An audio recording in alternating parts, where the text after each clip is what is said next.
Good day, everybody. Welcome. We are broadcasting live on LinkedIn, X, and YouTube this afternoon. Today, we're going to go over top 10 steps to make a centralized crypto exchange regulatory ready. This is the second part of the series. So the first part covered VASP and CASP compliance. Today, we're going to dive into some trend analysis. First of all, we're going to look at the security trends for centralized exchanges right now, the regulatory trends for centralized exchanges around the world, which is changing quite rapidly. And then in the second half, we're going to look at some practical steps that anyone who is here and representing a centralized exchange can take to both protect their product and their platform and also be on the right side of compliance.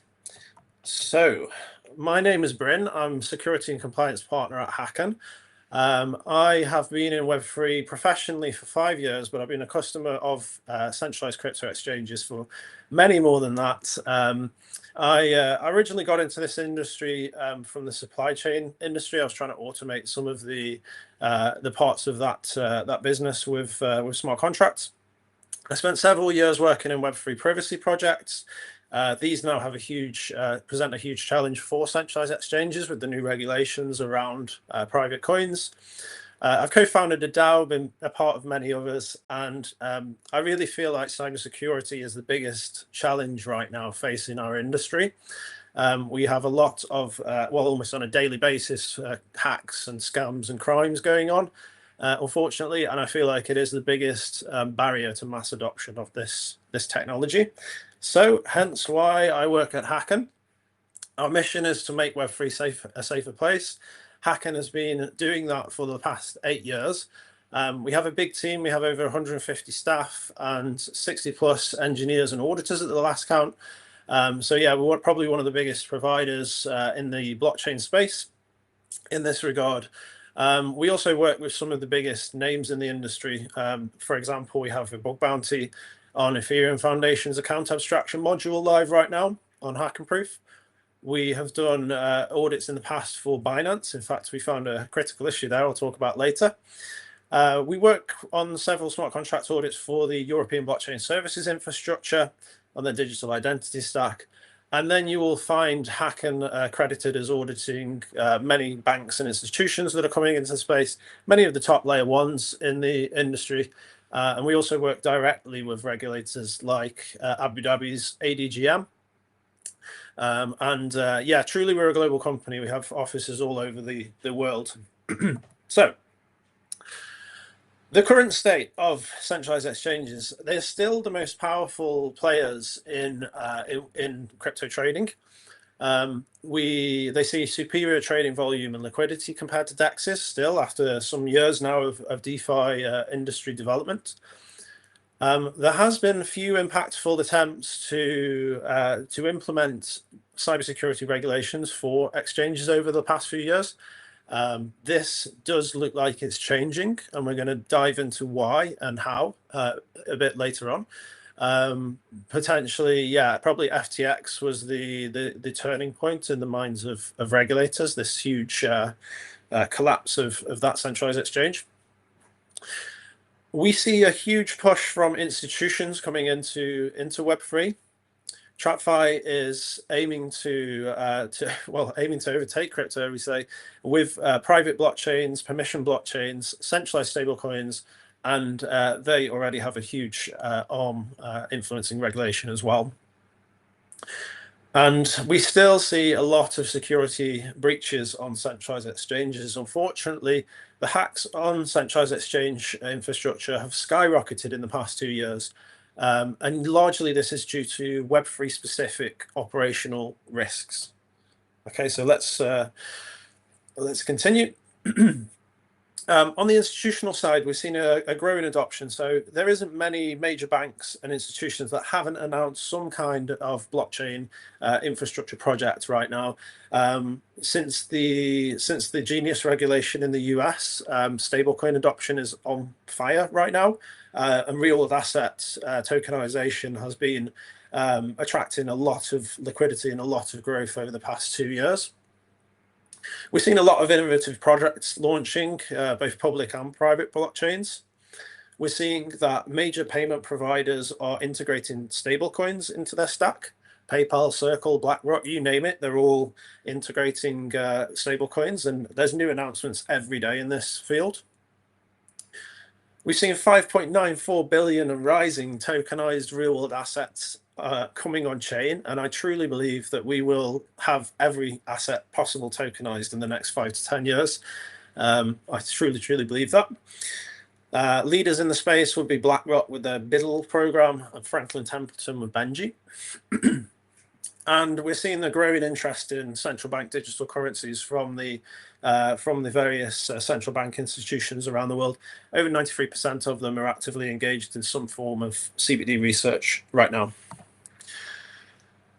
With that comes a wave of regulatory changes. So most jurisdictions, most authorities around the world are developing virtual asset service provider frameworks.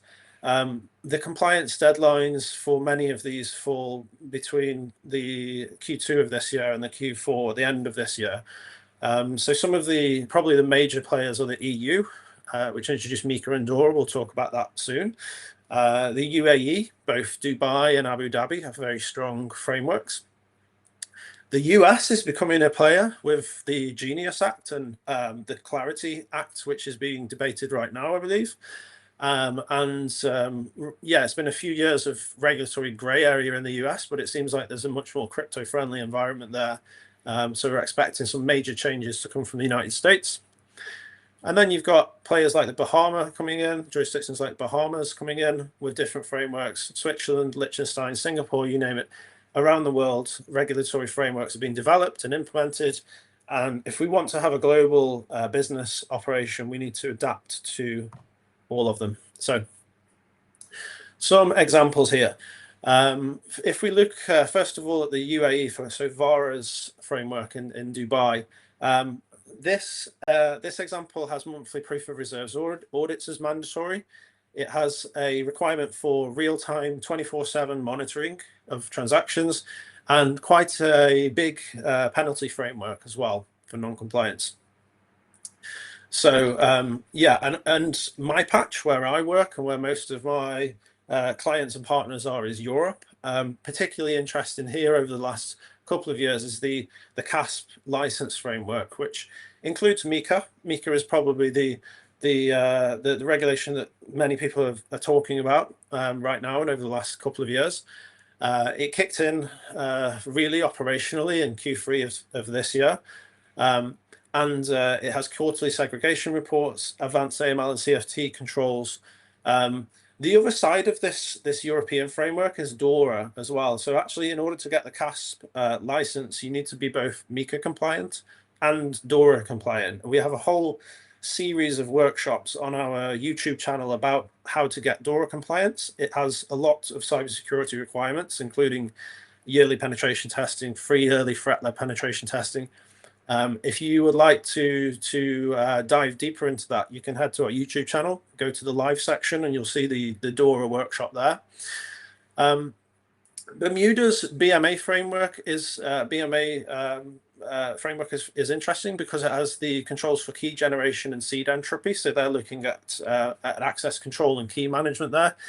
Access control attacks, usually involved with phishing attacks, are right now the biggest threat vector to crypto projects. So 83% of the successful hacks this year have been access control and phishing related. So the BMA in Bermuda is directly responding to that with controls for key generation, seed entropy, the access management, all this kind of stuff, including proof of reserves as well in there. You'll notice that proof of reserves appears a few times in a few of these frameworks. So this stipulation is very, very popular.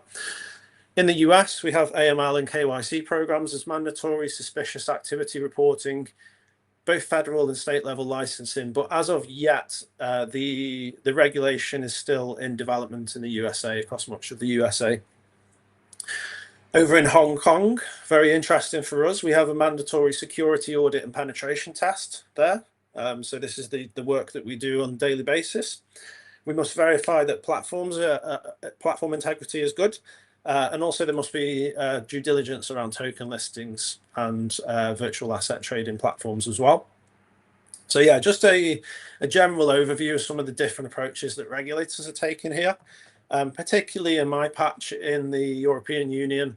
MiCA and DORA and this CASP license framework is in place now, and folks that were under the old framework, which was called VASP, are towards the end of this year and the beginning of next year, maybe even now, they're having to renew under the new framework. So I'm expecting that we're going to be very busy with this renewal from our side, and I would advise anyone that's building a centralized exchange within Europe to consider getting ready for this now before it becomes a huge task and everybody's trying to do it at the same time.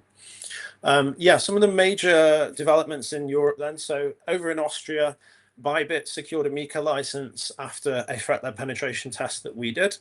So they got their DORA compliance in check.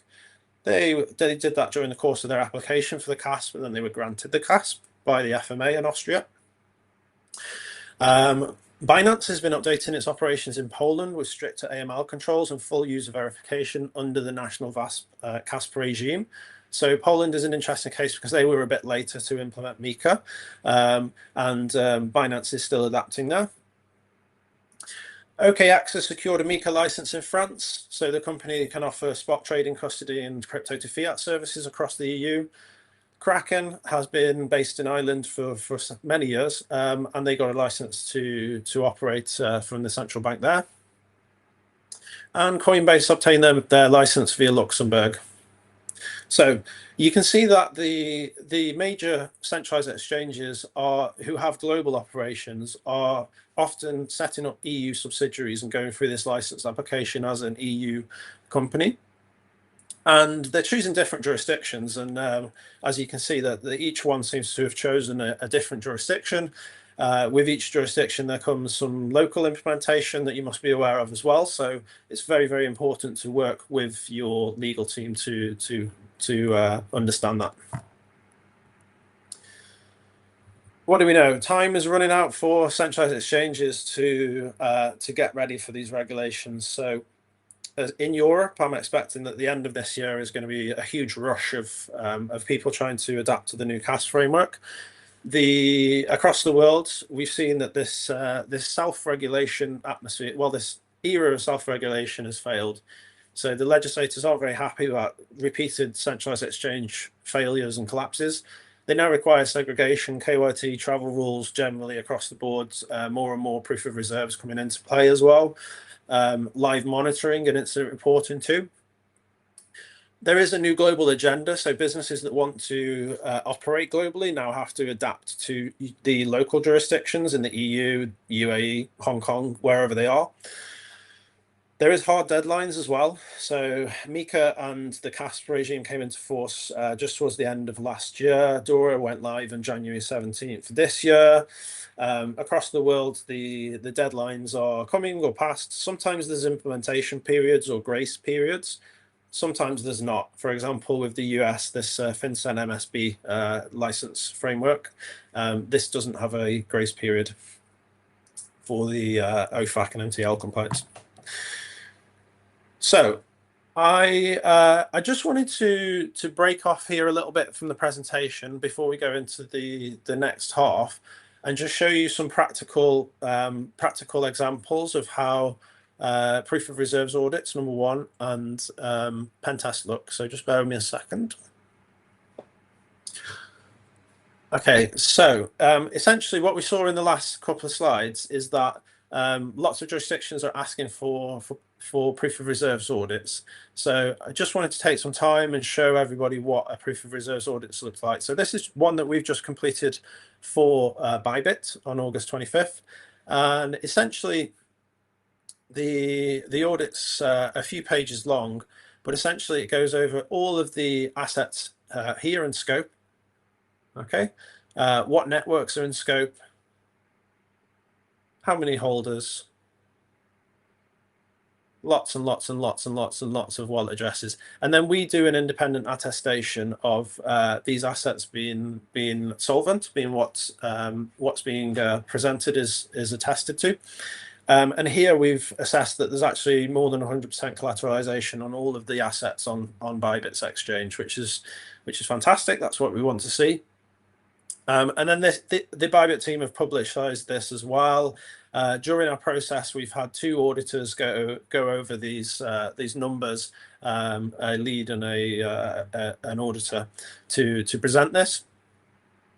And this is something that the Bybit team can then take back to their community and the regulators and say, look, here's an independent attestation that we've done that proves that we're solvent.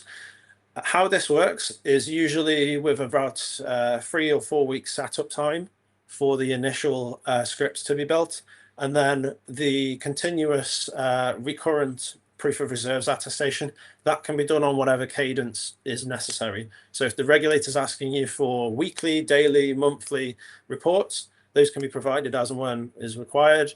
But the setup time is one thing to consider. It does take a couple of weeks to get the scripts ready, especially if there's hundreds of thousands of wallets.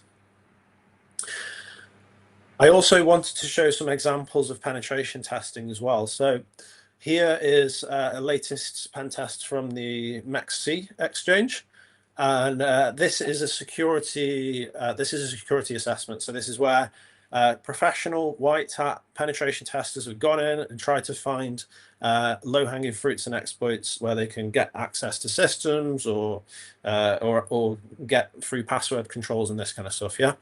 So here, this process will be done in real time with the security and developer team of the exchange, and findings will be presented to them as we're finding them and classifying them. We will present them as well. Here's how the findings look. So on the MEXC side, we saw some observational issues which were accepted and some fixed low severity issues. Very nice. But essentially, there's a description of the issue, and then usually there's a presentation of some evidence, and then there's a recommendation of how to fix the issue. Okay, and on this one, it's got a flag of fixed, so it's been done.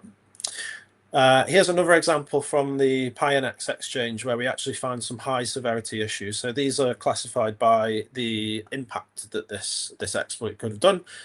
In this one, an insecure modification of trading bot settings via an authorization bypass. Sounds quite severe. And here again, the description tends to be a bit longer if it's a higher severity issue. If it's critical, probably even longer still. There's some very technical evidences here. And there's also recommendations as well to fix them. And in this case, again, it was fixed. Brilliant. We have over 1,200 of these audits published live on our portfolio. You can go to our website, hacken.io/audits, and you can see all of them that are published. And you can filter through, if you go to the audits tab here and use these small filters, you can filter by blockchain. As you can see, there's lots of different blockchains that we work on. You can filter by audit type. So if you're concerned about proof of reserves, you can see specifically proof of reserves. If you're concerned more about penetration testing, you can see that. And then you can also see the various programming languages that our teams are capable of auditing as well. So we collect a lot of data and research about the cybersecurity stance of crypto centralized exchanges. We're very concerned about improving the approach of this sector of the industry.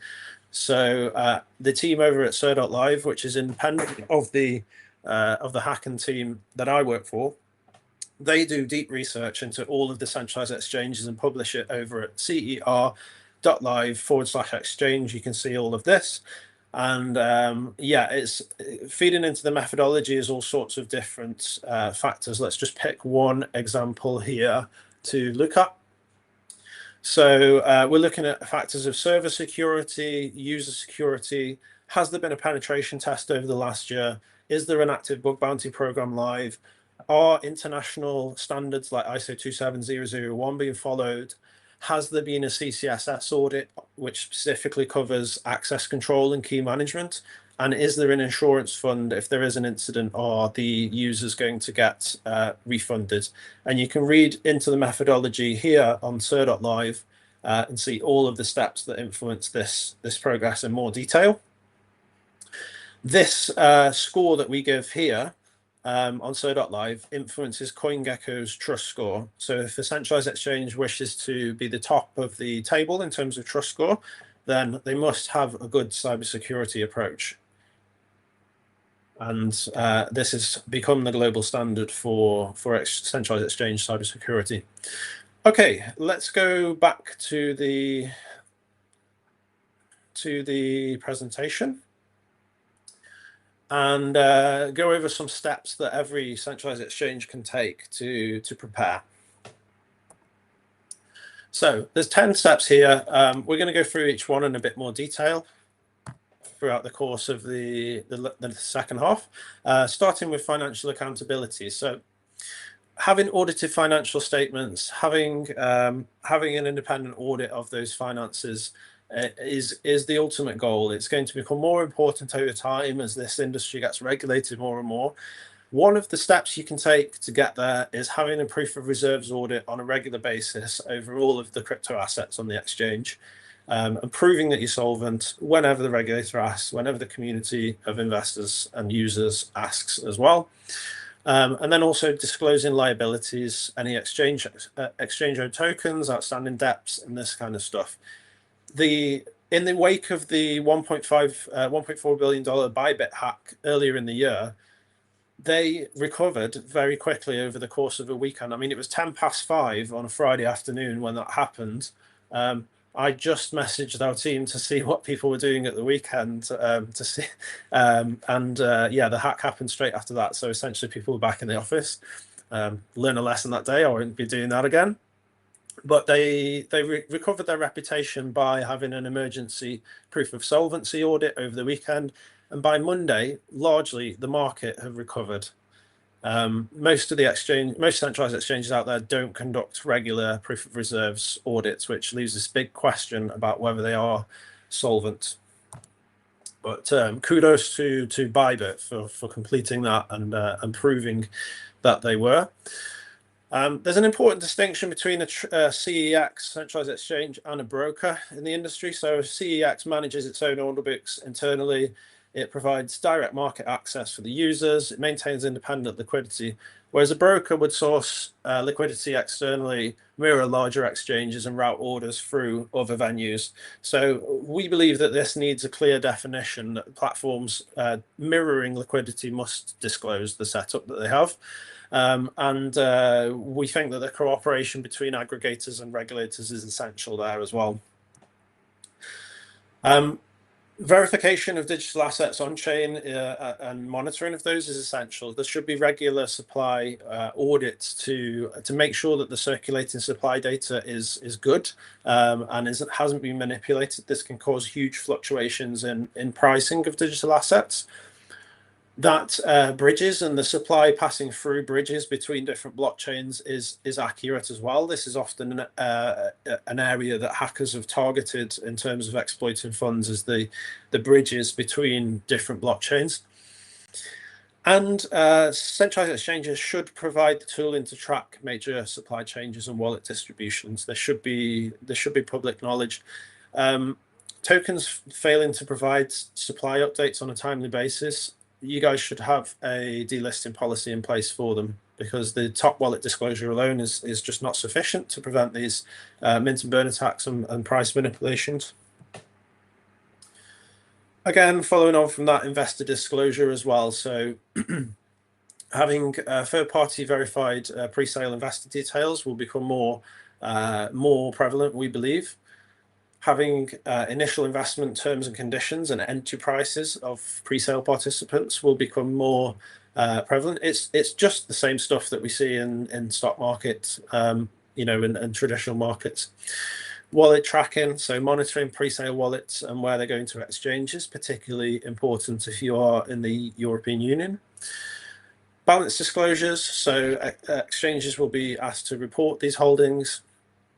And yeah, the key issue is without this transparency, retail investors time and time again will keep being exit liquidity. And we all want to ensure longer holding periods and a long-term business trajectory for the projects that are launching in the crypto space.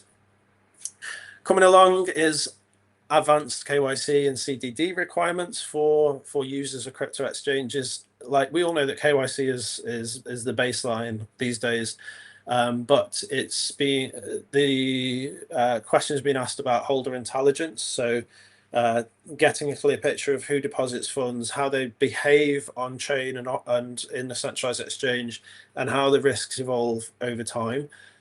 So when we see crypto crimes, like, for example, the Bybit hack, we see that the funds split into hundreds of thousands of different wallet addresses, and this huge tree of laundering activity goes on.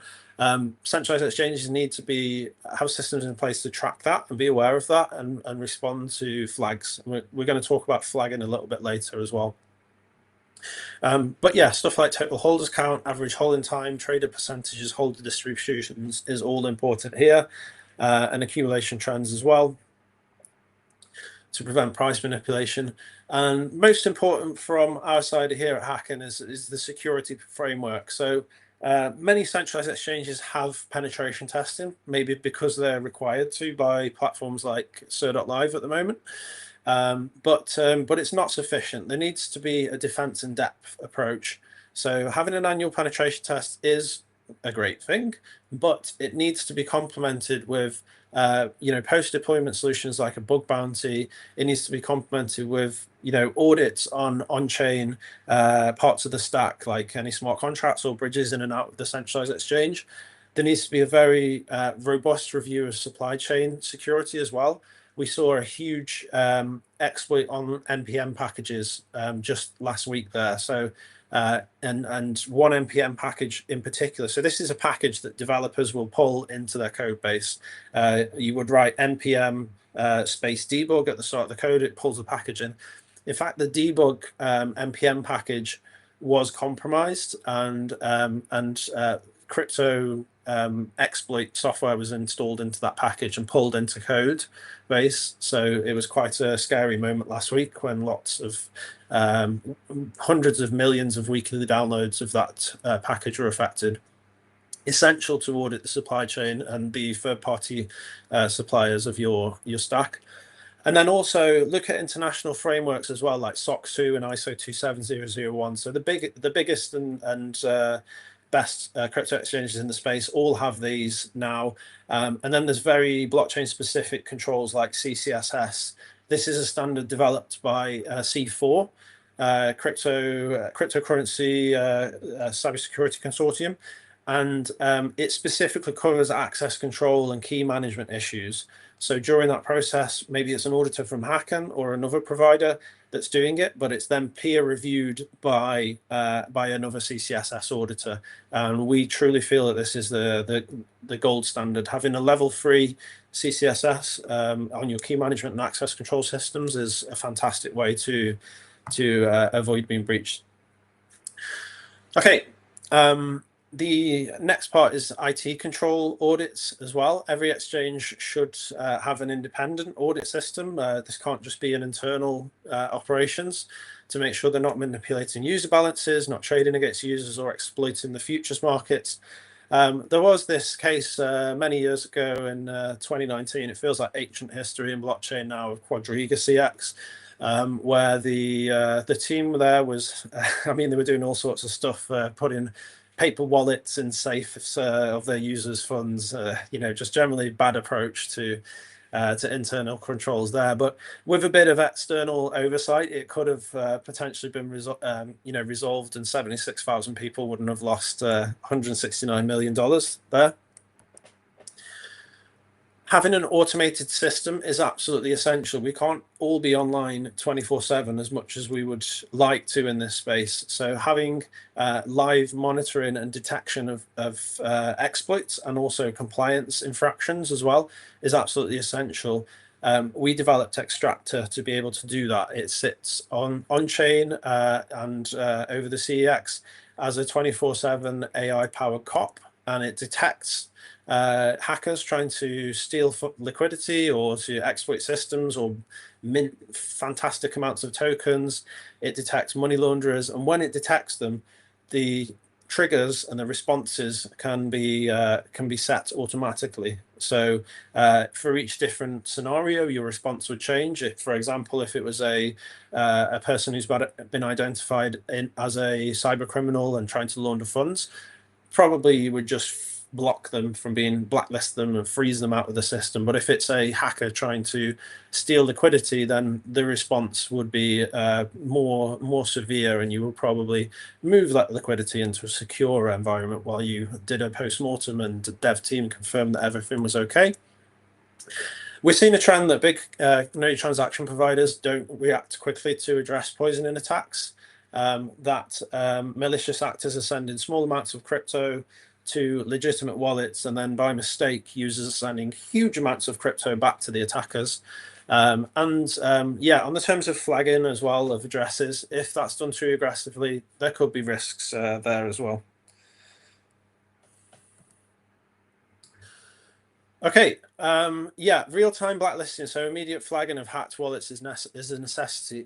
I mean, we're seeing a trend that major cyber attacks are happening, late night, over the weekends, this kind of stuff.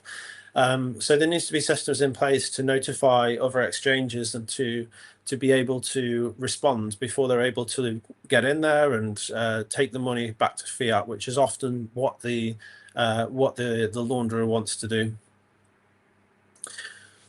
So collaboration here is required between companies like us, cybersecurity experts, stakeholders in the exchanges, and law enforcement. And we're seeing more and more that the response to these incidents is getting more serious.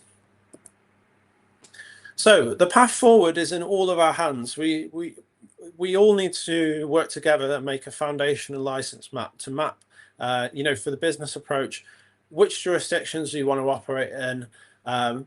What is the license path to getting these CASP and VASP licenses globally, and stand up your governance risk and compliance team as well to be able to adapt to any changes and to make sure that the process is streamlined.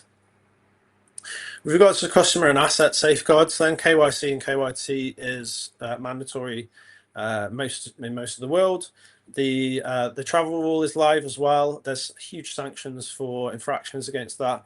There needs to be a segregated custody system in place. So whether you're using an MPC or another system to achieve that, speak to us because we can help you to verify that it's secure. Should be withdrawal controls in place and daily reconciliation and reserves checks. In terms of market integrity and resilience, then, so surveillance and disclosures is a huge part of this, but also 24/7 on-chain and infrastructure monitoring with tested incident runbooks. So under the DORA framework in the EU, the first part of the process of becoming compliant with that regulation is a gap analysis to see all the moving parts of the system. And then 2 documents must be created. One, the first one is risk management framework. So how the risk exposure is across the entire system, and then an incident response plan describing how we respond to various incidents. Okay. And then for us, the last stage of that would be to automate those responses so we can have 24/7 response systems in place. So being audit ready and licensed as well, immutable logs, training for the staff. So, simple stuff like don't check the settings of the Google Drive that you're using to handle internal documents, and make sure it's not open to anyone on the internet or contacts that aren't relevant anymore. This kind of stuff. Having a regular review process for access control within the organization is very important as well. If there's a concern about that, or the company doesn't have the resources to stand up a full-time CISO, for example, Hacken can come in and sit as a virtual CISO and run through this regular training, overview policies and update policies, and also help with the preparations for license applications as well. And yeah, speak to us, because we're here to be a partner in this journey. We've worked with most of the major top 50 centralized exchanges at some point, pen testing or proof of reserves. We have lots of published work in this field. We are ISO 27001 certified ourselves, and yeah, my door is always open, particularly for inquiries from centralized exchanges who want to have a good security and compliance approach. So you can scan the QR code here to get my contacts and send me a message if if any of the stuff is relevant to you. I want to thank everyone that's come along today and listened. And now is the time for a Q&A session. So if you have any questions, then fire them through. I can see some stuff coming through in the chat already. But if you have a question, please type a comment in the various streaming channels, and we'll get them on the screen and we'll answer them for you.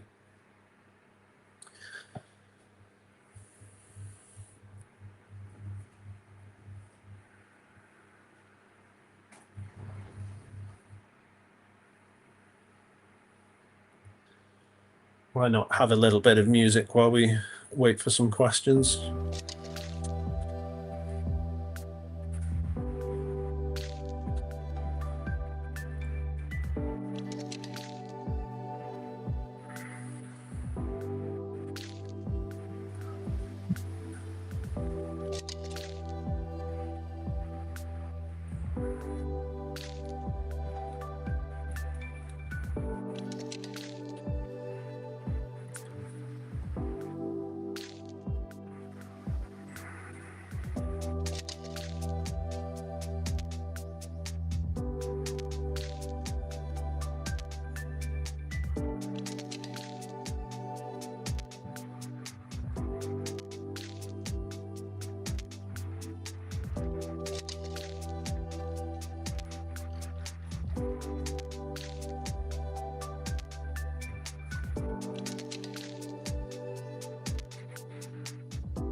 Okay, well, it seems that we must have done a good job then. If there's no questions and everyone is fully clued in on their centralized exchange compliance and security. So yeah, I will just invite the folks listening and watching to contact us via the QR code here. You can find my LinkedIn and Telegram here. Our door again is always open. We have completed compliance and security sprints for many centralized exchanges, and for us, this is one of the top priorities: is to clean up this sector of the industry and get everyone shipping secure products and making the space safer for people coming into crypto for the first time. So, thanks everyone for joining. It's been a nice workshop, and see you for the next one. We have these regularly. If you want to catch up with this at any point, go to the Hacken YouTube channel, go to the section that says live, and you'll find the recording there. We also have an hour-long presentation about about being compliant with DORA. I would recommend anyone in the European Union to check that one out. And yeah, peace. And